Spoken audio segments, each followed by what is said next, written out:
Halo, assalamualaikum warahmatullahi wabarakatuh. Kan YouTube, jumpa lagi dengan saya Heril. Di kesempatan kali ini saya akan sharingkan kepada kawan-kawan bagaimana cara budidaya jeruk kasturi di dalam pot supaya bisa berbuah sepanjang tahun. Ya, jadi jeruk kasturi itu sebenarnya salah satu jenis jeruk yang genjah ya, artinya mudah berbuah dan bisa sepanjang tahun.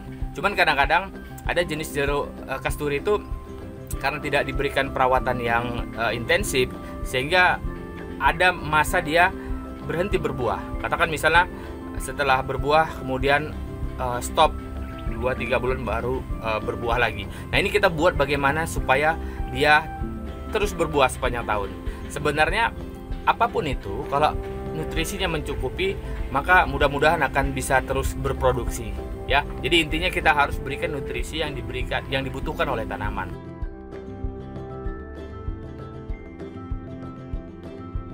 Alasan saya kenapa saya senang dengan jeruk kasturi ya, ada 3 sebenarnya alasan. Yang pertama, jeruk kasturi ini aromanya sangat bagus ya. Aromanya itu kalau dibilang sebagai aroma terapi lah ya. Jadi biasanya kalau kita letakkan ke sambal ya, mau sambal pakai kecap juga, mau sambal yang lain juga, kalau ditaburi dengan kasturi, waduh, aromanya luar biasa. Jadi kalau selera makan gitu bisa meningkat lah. Nah, yang kedua, jeruk kasturi ini vitamin C-nya tinggi sekali. Jadi mampu untuk mengembalikan kondisi tubuh kita yang mungkin capek ya dari bekerja, kemudian mungkin bertani ya. Jadi kalau kita konsumsi jeruk kasturi itu setelah kita minum itu segarnya luar biasa dan biasanya terasa sekali kondisi tubuh kita itu kembali fit. Yang ketiga itu adalah untuk mempercantik pekarangan kita. Jadi kawan-kawan mungkin di pekarangan rumahnya supaya jauh lebih bermanfaat, ada buah yang dipetik, ada hasilnya, kan kawan bisa tanam jeruk kasturi ya. Seperti ini kan indah sekali ya untuk mempercantik pekarangan kita atau di kebun juga cantik sekali. Nah, pada kesempatan kali ini ada 3 nutrisi sekaligus yang akan kita berikan kepada tanaman kita tabulam pot jeruk kasturi. Yang pertama kita akan berikan ini kotoran sapi ya, kan ini bisa lihat ini kotoran sapi. Kotoran sapi ini ingat ya, harus yang sudah betul-betul matang lah kita bilang ya, usianya mungkin 6 ya, minimal 6 bulan lah dari setelah dikeluarkan sapinya, supaya lebih steril lah. Karena kalau kita baru-baru keluar terus kita taruhkan ke tabulam pot kita, nanti malah jadi rusak tanaman kita. Nah, yang kedua kita berikan NPK ya. Kenapa NPK? NPK ini adalah pupuk makro. Jadi tadi sudah organik, kita berikan pupuk kandang. Terus kenapa lagi dicampur dengan kimia? Ingat bahwa kalau kita menggunakan pupuk kandang atau yang sifatnya organik itu terlalu lambat prosesnya. Jadi kita berikan NPK supaya bisa lebih cepat ya reaksinya, dengan catatan juga kadarnya kita bisa kurangi. Jadi kalau selama ini misalnya kita taruhkan misalnya di dalam satu pot itu 2 sendok, ini kita kurangi cuma jadi 1 sendok aja. Jadi kadarnya kita kurangi supaya juga jauh lebih sehat. Oke, kemudian ada tambahan lagi ya, kita tambahkan micin Ajinomoto ya. Ini sering saya gunakan. Jadi kenapa sih kita gunakan ini? Kadang-kadang orang juga bertanya, apa sih yang terkandung di dalam micin? Di dalam micin ini ada terkandung CHON dan Na. Jadi ada karbon, ada hidrogen, oksigen, dan nitrogen, kemudian ada natrium. Jadi yang berpengaruh sekali adalah nitrogennya. Kadar nitrogen yang ada di dalam Ajinomoto ini membantu untuk kesuburan, yaitu untuk batang, daun, dan cabangnya. Juga untuk merangsang pertumbuhan bunga baru. Jadi itu fungsi dari micin Ajinomoto ini. Walaupun memang nggak lazim, karena biasanya ini kan untuk masak di rumah gitu ya, untuk bumbu dapur. Tapi kenapa digunakan pupuk? Nggak tahu entah siapa yang memulai, yang jelas Ajinomoto ini banyak sekarang ini digunakan orang dan hasilnya lumayan ya. Saya sering gunakan ini untuk tanaman-tanaman saya yang lain ya. Buktinya ini juga sering juga saya kasih micin ya, dan alhamdulillah pertumbuhannya bisa continuous terus berkelanjutan ya. Artinya kita bisa panen atau berbuah sepanjang tahun lah. Nah, oke kan kawan, sekarang kita lakukan perawatan. Ini kita lakukan perawatannya betul-betul super intensif ya. Jadi saya kasih tahu kawan-kawan, ini betul-betul intensif supaya nanti buahnya itu bisa rame, dan terus berbuah sepanjang tahun ya. Jadi begitu sudah tua ini muncul lagi bunga-bunga yang baru, buahnya udah tua muncul lagi buah-buah yang baru. Nah, cara yang pertama ya, jadi kita ada 3 nih.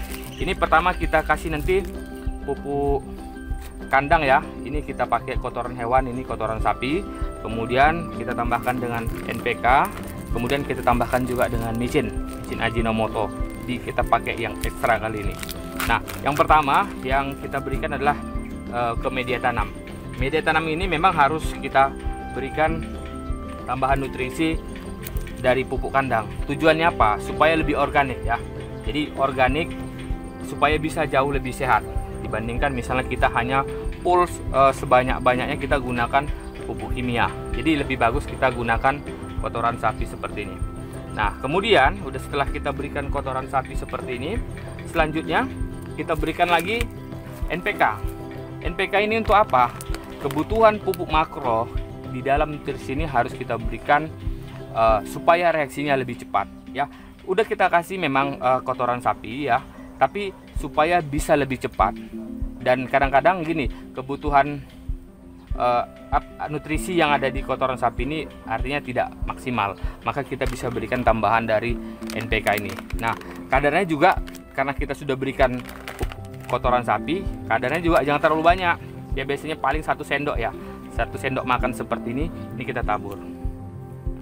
Kan kalaupun mau dikocor ya juga boleh ya, dikocor jauh lebih baik ya. Nah, kita letakkan seperti ini, jadi kira-kira 1 sendok. Setelah itu baru tambahkan lagi nih micin. Micin ini apa?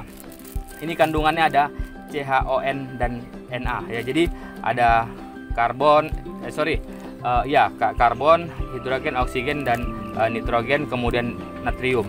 Jadi nitrogen yang ada di micin ini itulah nanti yang fungsinya untuk merangsang pembungaan ya. Oke, ini juga kita berikan nggak usah terlalu banyak ya. Jadi kira-kira juga 1 sendok juga. Nah, kebanyakan. Nah, kira-kira segini ya, setengah sendok kali ya. Kita taburkan. Atau kalau misalnya mau kita kocor juga bagus, kita kocorkan dengan NPK-nya juga boleh. Dah ya. Kalau mau ditutup juga boleh, ditutup lagi dengan kotoran sapi. Oke. Setelah ini supaya bisa langsung diserap oleh tanaman, maka ini harus kita siram dengan air ya. Kawan-kawan di rumah kalau rajin mau mengkocor ya silakan, itu akan lebih baik ya. Jadi kita larutkan terlebih dahulu, setelah itu baru kita siramkan. Aplikasi ini bisa juga kita berikan tidak hanya di dalam pot, juga di tanaman-tanaman kita yang ke tanah langsung ya. Jadi untuk di tanah caranya juga sama. Jadi nanti kawan-kawan kalau misalnya tanaman di tanah silahkan gunakan yang cara yang sudah saya kasih tahu tadi ya. Kalau di tanah itu usahakan agak digali sedikit lingkaran tanamannya, kemudian kita letakkan pupuk, kemudian ditembun lagi. Tujuannya apa? Supaya nanti kalau misalnya hujan pupuknya enggak terbawa oleh air. Jadi aplikasinya sama caranya dengan yang saya kasih tahu. Tapi kalaupun kawan-kawan rajin ya mau dikocor, itu jauh lebih baik. Dikocor artinya kita tambahkan air kemudian kita larutkan. Jadi setelah itu kita siramkan langsung ke tanaman, itu lebih baik. Tapi kalau misalnya nggak ada waktu, nggak sempat, ya sudah ditabur aja, nanti tinggal disiram. Nah, untuk jenis jeruk kasturi ya kawan-kawan, kalaupun misalnya warnanya sudah kuning seperti ini, jangan menganggap ini rasanya jadi manis. Ini tetap asam, asamnya luar biasa. Ini kita coba ya, ambil. Kadang kan orang mikir, wah ini kuningnya udah cantik ya, udah seperti jeruk. Tapi kalau kita cobain ya, nah ini lihat, ini juga buahnya seperti ini, seperti jeruk biasa ya. Nah tuh, nih. Tapi kalau kita rasa,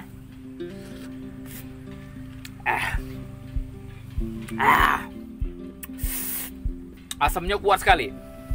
Maka jangan pernah berpikir kawan-kawan mau buat jeruk kasturi itu bisa manis ya.